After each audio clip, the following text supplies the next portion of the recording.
Fredrikstad, Viking and Brann, they played a double round this round because of some European games coming up during the summer.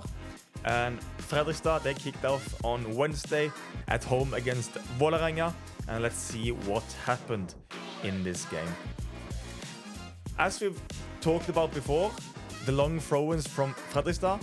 So let's just roll the goal and then see what happened.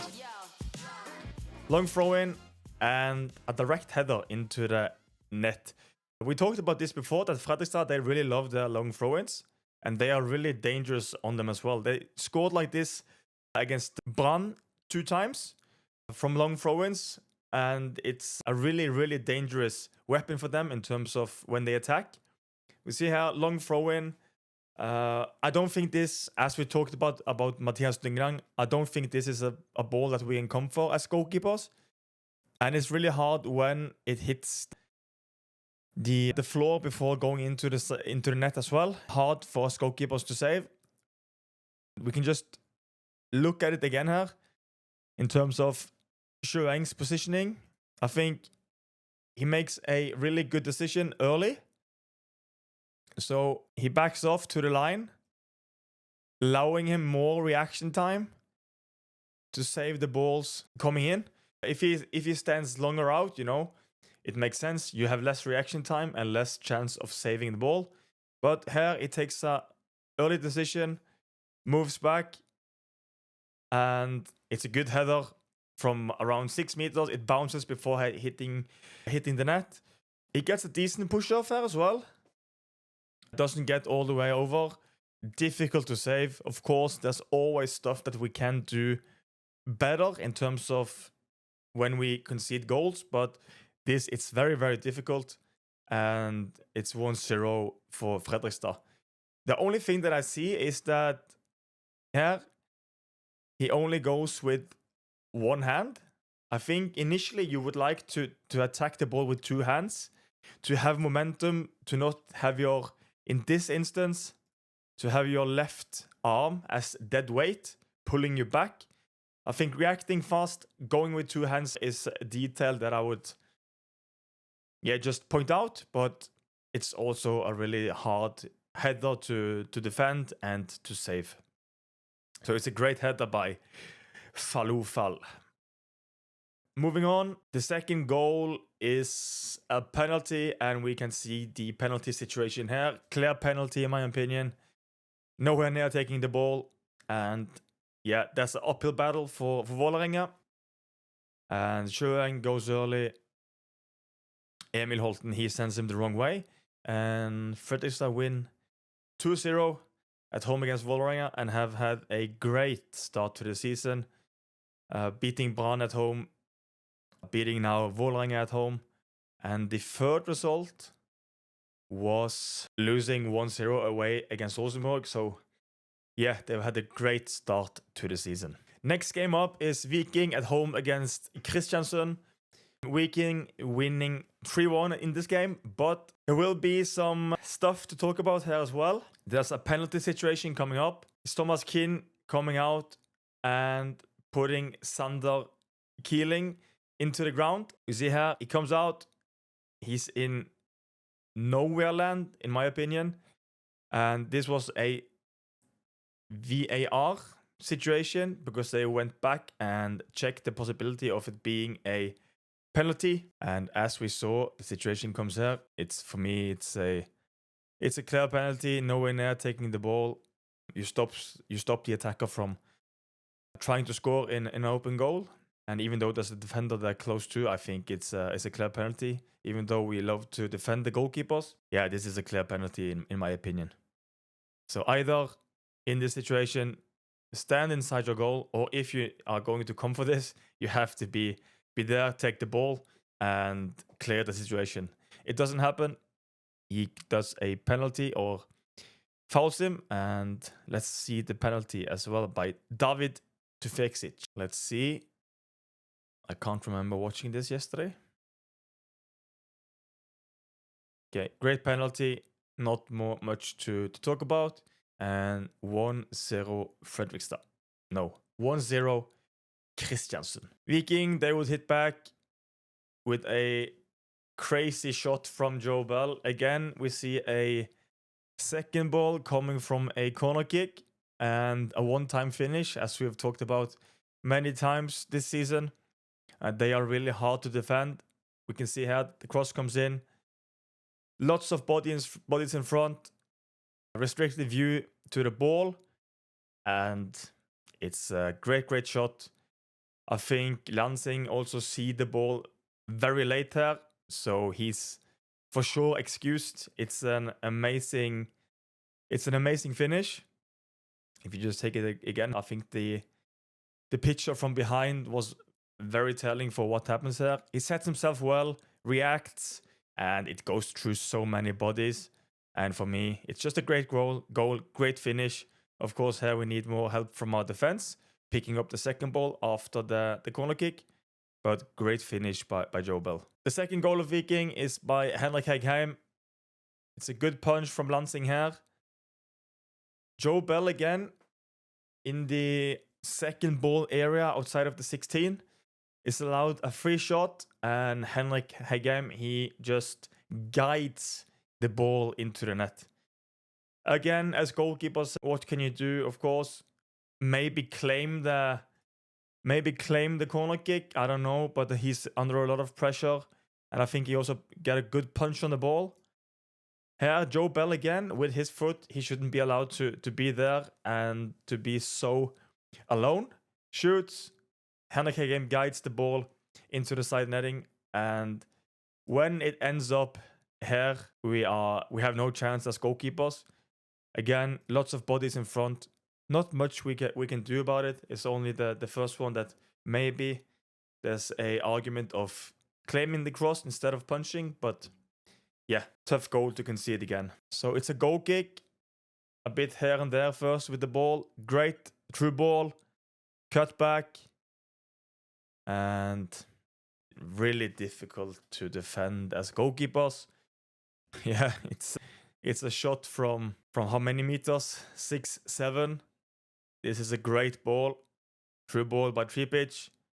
D'Agostino, good cut back, and yeah, we shouldn't allow, as defenders, we can't allow someone to have so many touches on the ball and so easily get tricked.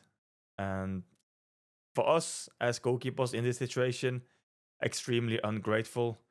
I think it's a decent decision here as well from Lansing to try to come out and make himself big. There's always arguments to making the split and making yourself big or standing tall and react. It's maybe something we can discuss here as well. Maybe be more two-feeted and not spread as early. But I see there's a lot of stress going into the situation. You do feel when the attacker there moves inside and he has the whole goal to shoot at, you really want to come close and try to make a big save and make a big block save, spread save if you want. So tough again, but I think that Lansing, after coming back from injury, has had a great season so far. He has had an excellent save in the first half, down to his right. So yeah, looking forward to watching more from him. And then the last game was during this midweek is Brann against Strømsgodset. Brann, they have started to fire on all cylinders again after the loss against Fredrikstad in the season opener. And let's see what happened here. There was also a penalty here as well. And we can just watch the penalty situation. No goalkeeper involved, but this is the situation that leads to a penalty. Fouled, clear. We are moving on to the penalty itself by Niklas Castro, and I have Niklas Castro on my fantasy team, so I'm really happy about that.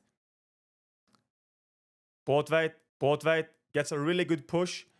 I also think he breaks the angle really well here in his dive, so it needs to be a really good penalty if it is supposed to go in and beat Bortveit. But I think, look here, as he pushes off, he's not ending here, he's ending here. And what that does is that he breaks the angle, and it can be a bit easier for him to save if it gets even just a bit narrower, closer to him. But this is a great penalty kick. But Braithwaite gets a really good push-off. He basically just everything correctly here. It's just the pace and the placement of the ball that beats him. But Strømsgodset, they would actually hit back in Bergen against Brann. Gets played out wide. Cross and a header. Let's see, it's a good image, actually. It's a really good cross. I don't know what you think about Dyngeland's position here. Should he maybe be more here instead of getting drawn so far in front of the first post? I think maybe ideally you would like to stay here in this situation. This allows you for more easily coming out, claiming a cross, and it also gives you more time to back off and get to your line and then react to the header that comes in. Maybe in an optimal world, there's maybe a case for it. I do think that he comes a bit too much on the far post here. And you see he has no time to get back to the line and then push off to try and save the ball. So here he can't even dive. He tries to get back, but he has no time. And I think that's the adjustments I would have done here. Be a bit more inside. This allows you to come for a cross more easily, and it also gives you more time to retract to the line and use your feet, use your footwork, and use all the explosiveness you have and try and dive for the ball. Here, he doesn't have time for anything. He can't come for the cross. He does not have the time to go down to the line and then react and move in behind the ball to make the save. So I think that's the details in that situation that I would have liked as a goalkeeper coach to maybe discuss with Matthias in when you review the game afterwards. But Brann, they would get their win, and it's by Felix Horn Myhre, the national team player of Brann, who will make the decisive goal. It's my friend Soltvedt who puts the corner kick in. And it's the first time I see this, so interesting, because the ball lands very close to Braithwaite, the goalkeeper here. Let's see if we can get some slow motion images. What's actually happening here? What's the first Zonal guy doing? Valsvik. I don't understand why he's not heading the ball away. Wait, so look now as the ball comes in.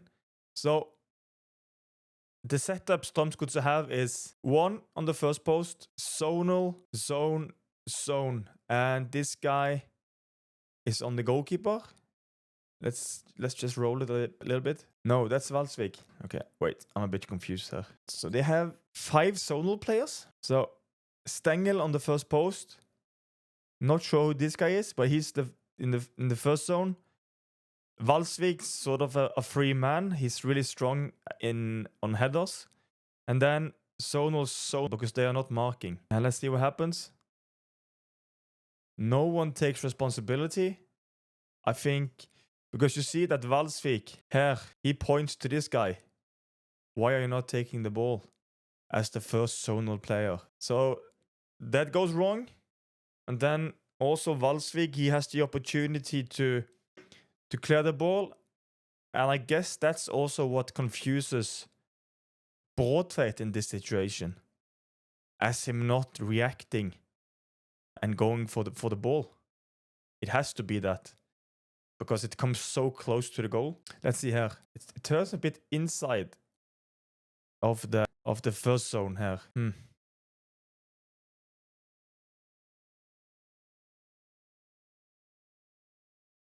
It's a tricky situation because no one takes responsibility. None of the Zonal players, and also not the goalkeeper, takes any responsibility. Because maybe here this ball should be cleared by one of the Zonal players. How do you read the situation? I'm really not sure. It's a conflicting situation actually, because it comes like in the middle of every player's responsibility or zone, and it ends up in no one taking responsibility of clearing the ball. None of the defenders, and also not the goalkeepers. You see here, Valsvik, he does like this. And yeah, I know when the ball comes this close to the goal, I know that you will ask questions about the goalkeeper as well. But I think this is a cross that should be cleared by one of the players in the zone here. So either this guy, this guy, this guy. But I'm not entirely sure what the setup is, because I'm not, of course, a part of the staff. But this ball should be cleared before coming all the way in there, as low as it comes in. Here, it should be cleared before entering past the first post. So please tell me your opinion about the situation. I would love to hear it. And I will be back in the weekend with a new review of the goals in the Eliteserien.